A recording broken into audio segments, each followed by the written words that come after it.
राजस्थान में रेवास कायम। राजस्थान, छत्तीसगढ़, मध्य प्रदेश के चुनावों में भाजपा को प्रचंड जीत। राजस्थान में भाजपा 115, मध्य प्रदेश में 163, छत्तीसगढ़ में 54 सीटों पर भाजपा विजयी।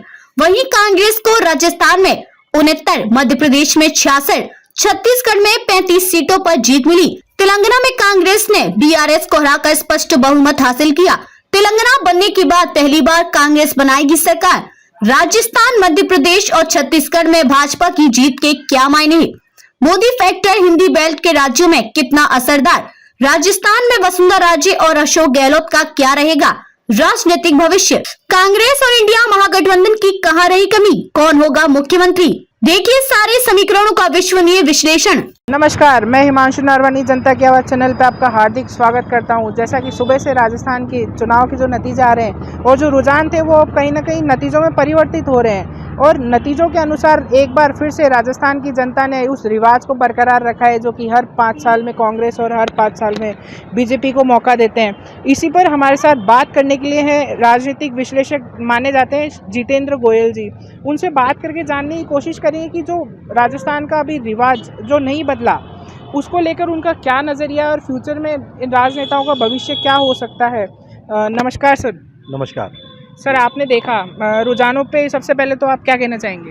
देखिए, रुझान नहीं, अब कहीं ना कहीं जो है ना ये रुझान अब रिजल्ट में तब्दील हो सकते हैं, परिणाम में तब्दील हो चुके हैं और अब कहने के लिए कुछ शेष रहा नहीं। निश्चित रूप से बीजेपी जो है स्पष्ट बहुमत के साथ आ रही है। सीटों में 2-4 ऊपर नीचे हो सकता है, लेकिन लग रहा है मुझे कि कहना 110 प्लस सीटें जो है ना बीजेपी को मिलने जा रही हैं। तो हो सकता है 2-3 कम रह जाएं, 2-3 ज़्यादा हो जाएं। 110 प्लस सीटें बीजेपी जीतने जा रही है। सर, आपको क्या लगता है कि इस बार जो राजस्थान सरकार ने योजनाएं चलाई, गहलोत जी ने जिन योजनाओं और गारंटियों के दम पर चुनाव लड़ा वो नाकाफी साबित हुई? देखिए, ऐसा नहीं कह सकते कि आप जो है उनकी योजनाएं नाकाफी साबित हुई। मैं इसलिए नहीं कह सकता क्योंकि वो बुरी तरह से चुनाव नहीं हारे हैं। आप देखिए 73 या 75 का जो उनका आंकड़ा है वो भी एक सम्मानजनक आंकड़ा है, ठीक है ना। वो भी एक बहुत बड़ा सम्मानजनक आंकड़ा है। आप ये नहीं कह सकते कि नहीं उनकी जो योजना है वो पूरी तरीके से विफल हो गई हैं, आप ऐसा नहीं कह सकते। लेकिन हाँ, कांग्रेस सरकार नहीं बना रही है, ये भी सत्य है। कांग्रेस सरकार नहीं बना रही है। उनकी योजनाओं के लिए अपन ये नहीं कह सकते कि नहीं, उनकी कहीं ना कहीं उनकी जो आपसी फूट थी, ठीक है ना, कहीं ना कहीं कुछ समीकरण थे जो जैसे अपन सोच के थे प्रताप जी का हारना, एक जो ना प्रताप सिंह खाचरियावास जी का हारना, उनके बड़े बड़े मंत्री चुनाव हार गए। देखिए जैसे उनके विधानसभा अध्यक्ष सीपी जोशी जी चुनाव हार गए, ममता भूपेश जी चुनाव हार गई, आप देखिए बीडी कल्ला जी चुनाव हार गए। मैं मान के चल रहा हूँ लगभग 7 से 8 मंत्री उनके चुनाव हार गए, ठीक है ना। तो कहीं ना कहीं इस पर उनको काम करने की आवश्यकता है, उनको कहीं गहन चिंतन की आवश्यकता है कांग्रेस को, क्योंकि कांग्रेस ने बहुत अच्छी सरकार दी थी। लेकिन हाँ, जैसे पेपर लीक का प्रकरण हुआ, मैं बात कर रहा हूँ इसके अलावा कुछ लॉ का कानून व्यवस्था को लेकर नाराजगी थी लोगों के अंदर, पेपर लीक प्रकरण को लेकर युवाओं में बहुत ज़्यादा नाराजगी थी। हो सकता है कहीं ना कहीं उसका परिणाम हो कि जो परिणाम आए वो कहीं ना कहीं इधर आए। पर मुझे लग रहा है ऐसा नहीं, कांग्रेस की हार हुई है, लेकिन आप नहीं कह सकती योजनाओं की हार हुई है, क्योंकि अगर ऐसा कोई 72-73 सीटें एक सम्मानजनक स्थिति है। सर, आपको क्या लगता है कि इस बार कमी कहाँ रह गई कांग्रेस से? क्योंकि इस बार कहा जा रहा था बहुत मजबूत स्थिति है, एग्जिट पोल्स और जो अनुमान थे, जो अनुमानित देखा जा रहा था, टक्कर का मुकाबला तो दिखाई दे रहा था, लेकिन यहाँ जो रिजल्ट आ रहे हैं वो टक्कर के भी नहीं आ रहे हैं। तो आप क्या मानते हैं कि कमी कहाँ रह गई? देखिए, मैंने कहा ना आपसे कि कमी यह रह गई है बेसिकली कि कहीं ना कहीं एक तो आपसी फूट कांग्रेस की, पेपर लीक प्रकरण, ठीक है ना। और मैं कहूँगा कांग्रेस की कमी नहीं, मैं कहूँगा इसको कहीं ना कहीं बीजेपी की जीत है ये। बीजेपी कहीं ना कहीं ध्रुवीकरण करने में राजस्थान के अंदर जो है सक्षम रही। उन्होंने ध्रुवीकरण करा, अंतिम 2 महीनों के अंदर, 1 महीने के अंदर उन्होंने पूरी तरह से ध्रुवीकरण करा। पूरा जो है हिंदुत्व के मुद्दे को लेकर वो आगे बढ़े और ध्रुवीकरण हुआ है वोटों का। आप देखेंगे, आप परिणाम की जब गहनता से आप देखेंगे तो कहीं ना कहीं आपको लगेगा कि पूरी तरीके से इसमें ध्रुवीकरण हुआ है। इसका सीधा फायदा बीजेपी को मिला। मैं ही नहीं कहूँगा कांग्रेस हारी है, मैं यहाँ पे कहना चाहूँगा कि बीजेपी कहीं ना कहीं जीती है। सर, प्रधानमंत्री नरेंद्र मोदी का एक रोड शो हुआ था जयपुर में, उसके बाद लग रहा था कि परकोटे की जो सीटें हैं उनमें कहीं ना कहीं भाजपा एक तरफा मुकाबले में आ रही है, लेकिन ऐसा ना होकर हमने देखा बाल मुकुंदाचार्य जी हैं केवल 200 वोटों के मामूली अंतर से जीते हैं। तो आपको क्या लग रहा है जो नरेंद्र मोदी का रोड शो था उसका प्रभाव जयपुर पर पड़ा है कि नहीं? देखिए, जयपुर पे मुझे नहीं लगता कि प्रभाव पड़ा, लेकिन ध्रुवीकरण वहाँ भी हुआ।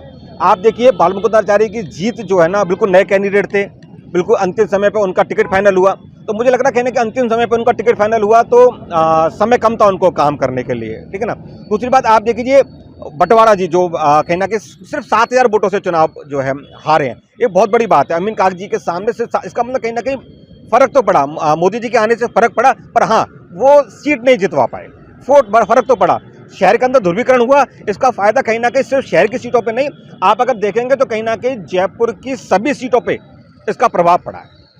आपने सिर्फ ध्रुवीकरण की बात करी, बीजेपी ने 3 संतों को टिकट दिया राजस्थान में, तो क्या लगता है आपको जो स्ट्रेटेजी दी संतों को टिकट देने की वो कहीं ना कहीं सफल रही उनकी? देखिए, आप कह रहे हैं कि कहीं ना कहीं बीजेपी ने जो है संतों को टिकट दिया। संतों को तो हमेशा बीजेपी टिकट देती आई है, ठीक है ना, चाहे वो लोकसभा के चुनाव हो, चाहे वो विधानसभा के चुनाव हो। लेकिन आप देखिए, आप इसमें ये कहिए कि राजस्थान से भाजपा ने एक भी मुस्लिम उम्मीदवार को टिकट नहीं दिया। आप देखिए, कई ऐसी सीटें थी जहाँ पे कि मुस्लिम बाहुल्य थी, सीटें थी, वहाँ पे भी बीजेपी ने मुस्लिम किसी को टिकट नहीं दिया। एक कामा के अंदर शायद जो है नौक्षम चौधरी, जो कह सकते हैं कहीं ना कहीं वो मुसलमान परिवार थे, लेकिन जो है वो शादी के बाद में कहीं ना कहीं हिंदू परिवार में आ गई हैं, उनको एकमात्र कह सकते सीट पे, यानी कि यूनुस खान, जो बहुत शायद यूनुस खान, जहाँ तक मैं कंफर्म नहीं हूँ, शायद जीत गए हैं, निर्दलीय जीत गए, वो जीता हुआ प्रत्याशी थे, लेकिन उसके बाद भी सिर्फ इसका खामियाजा था, उनको बीजेपी का टिकट नहीं मिला। शायद मुझे लगता है कहीं ना कहीं मुसलमान थे, एक वो बीजेपी कहीं ना कहीं इस पर संदेश देना चाह रही थी ध्रुवीकरण का, इसलिए कहीं ना कहीं मुझे लगता है कि बीजेपी ने संतों को नहीं, ध्रुवीकरण की पहले से उनकी कोशिश थी, उनकी कहीं ना प्लानिंग का हिस्सा था, इसलिए उन्होंने एक भी मुस्लिम व्यक्ति को टिकट नहीं दिया। बीजेपी ने राजस्थान में सीएम का फेस नहीं रखा, कहीं ना वैसे माना जाता है वसुंधरा वर्सेस गहलोत होता, लेकिन ये चुनाव जो था मोदी वर्सेस गहलोत हो गया। तो आप वसुंधरा जी और अशोक गहलोत जी का राजनीतिक भविष्य क्या देखते हैं यहाँ से? देखिए, गहलोत साहब के भविष्य की तो मैं नहीं कहूँगा, बहुत लीडर हैं, उम्र लेकिन हो चुकी है, मुझे नहीं पता अगले 5 साल के अंदर क्या होगा, उम्र उनकी हो चुकी है, तो मैं गहलोत जी के लिए तो नहीं कह पाऊँगा, क्योंकि लेकिन वसुंधरा जी जहाँ तक बात है, तो वसुंधरा जी के बिना अभी भी बीजेपी सरकार नहीं बना पाएगी। मैं ये क्लियर कह रहा हूँ कि वसुंधरा जी के बिना बीजेपी का सरकार बनाना बहुत ज़्यादा मुश्किल है, क्योंकि ये जो 110, 112, 115 जो भी विधायक जीत के आए, इनमें से मेरे को लगता है 35 से 40 विधायक कहीं ना कहीं वसुंधरा जी खेमे के हैं, चाहे वो जवाहर सिंह जी बेड़म अपन मान सकते हैं। और उससे भी बड़ी बात यह है कि 2 बड़े लीडर जो कहीं ना कहीं अनुपात को बिगाड़ते, व्यवस्था को बिगाड़ते, वसुंधरा जी की व्यवस्था को बिगाड़ते, राजेंद्र सिंह जी राठौड़ और सतीश पूनिया जी चुनाव हार गए। तो इसलिए मुझे लग रहा है कहीं ना कहीं इस बार वसुंधरा जी दोबारा से सीएम बनेंगी, वसुंधरा जी सीएम बनकर आएंगी, तो वसुंधरा जी का तो मुझे लग रहा है। और रही बात कि मोदी जी को चेहरा बनाया, तो मुझे लगता है ये विधानसभा चुनाव के बहाने कहीं ना कहीं बीजेपी ने अपने 2024 के जो आंकड़े हैं उनको छूने का प्रयास किया है, लोगों को टटोलने का प्रयास किया है, कि कहीं ना कहीं देखने का प्रयास किया है सभी विधानसभाओं में, सभी राज्यों में, चारों राज्यों में, कि कहीं ना कहीं उनके दिल में अभी भी मोदी है या नहीं। और मुझे लगता है कहीं ना कहीं मोदी बीजेपी इस पर सफल भी हुई है। आप क्या मानते हैं सर, ये जो चुनाव है वो लोकसभा की रिफ्लेक्शन है, लोकसभा चुनाव की नरेंद्र मोदी जी की स्वीकार्यता? देखिए, अभी तो जो तैयारी लग रही है, मैं ये नहीं कह रहा कि मोदी जी की स्वीकार्यता है या नहीं, लेकिन लोगों के सामने और कोई अभी ऑप्शन नज़र नहीं आ रहा है। इंडिया जो ऑप्शन जो लेके आए थे, मुझे लग रहा है वो फेल हो रहा है कहीं ना कहीं, क्योंकि वो जिस उनकी तैयारी नहीं दिख रही है, जिस लेवल की तैयारी है, मुझे लगता है कि कहीं ना कहीं मोदी जी अभी भी, मोदी जी और अमित शाह जी की जो ये जो कह सकते हैं जो 2 लोगों की टीम है, जोड़ी है, वो कहीं ना कहीं अभी 10 कदम नहीं 100 कदम आगे जो है कांग्रेस और जो अन्य दल है, उनकी जो विपक्षी पार्टी है, उनकी सोच से अभी कहीं ना कहीं 100 कदम आगे चल रही है। तो उनको बहुत काम करने की आवश्यकता है, अभी उनको बहुत ज़्यादा काम करने की आवश्यकता है। सर, एक चुनाव का नतीजा है छत्तीसगढ़ का। छत्तीसगढ़ में लगभग सारे एग्जिट पोल से लेके ओपिनियन पोल कांग्रेस की सरकार रिपीट कर रहे थे, लेकिन वहाँ भाजपा ने चौंकाने वाली जीत हासिल की है। उसके लिए आप क्या कहेंगे, मतलब उसका जिम्मेदार किसको मानेंगे कांग्रेस की हार का? देखिए, मैंने कहा ना, कांग्रेस की हार की जिम्मेदारी कांग्रेस की है, लेकिन हाँ कहीं ना कहीं जो बीजेपी है, जो मोदी जी हैं, जिन्होंने जिस तरह से काम किया है, मतलब काम का मतलब कहो सिर्फ ध्रुवीकरण जो किया है, वो कहीं ना कहीं आम जन के सामने, आम जन ने 2024 को टारगेट कर वोट किया है। सिंपली ये ध्रुवीकरण की राजनीति हुई है, और मोदी जी और अमित शाह जी और बीजेपी इस राजनीति को करने में सफल हुए हैं। सारे परिणाम जो आ रहे हैं वो उसी का संकेत दे रहे हैं, क्योंकि छत्तीसगढ़ में आप बिल्कुल सही कह रहे हैं, कोई भी जो है एग्जिट पोल हो या फिर जो ना ओपिनियन पोल हो, वो कहीं ना कहीं सभी लोग जो ना कांग्रेस की सरकार बना रहे थे, लेकिन ध्वस्त करते हुए बहुत अच्छी मेजोरिटी के साथ वहाँ पे छत्तीसगढ़ में भारतीय जनता पार्टी आ रही है। कहीं ना कहीं साफ संकेत है कि ध्रुवीकरण की राजनीति बीजेपी कर रही है और वो उसमें सफल हो रही है। सर, मेरे आखिरी 2 सवाल हैं। एक सवाल तो ये है कि राजस्थान में भाजपा ने भी कई लोक लुभावन वादे किए हैं, जो फ्री बिजली हो गया, सभी को घर हो गया, लेकिन राजस्थान पर इस समय जो कर्जा है वो 5,59,000 करोड़ रुपए का है। आपको क्या लगता है, अगर अनुमान देखा जाए तो सरकार को इस कर्जे को पाटने में ही 2.5 साल का समय लग जाएगा, तो आप मानते हैं कि बीजेपी जो वादे किए हैं उनको कैसे पूरा करेगी?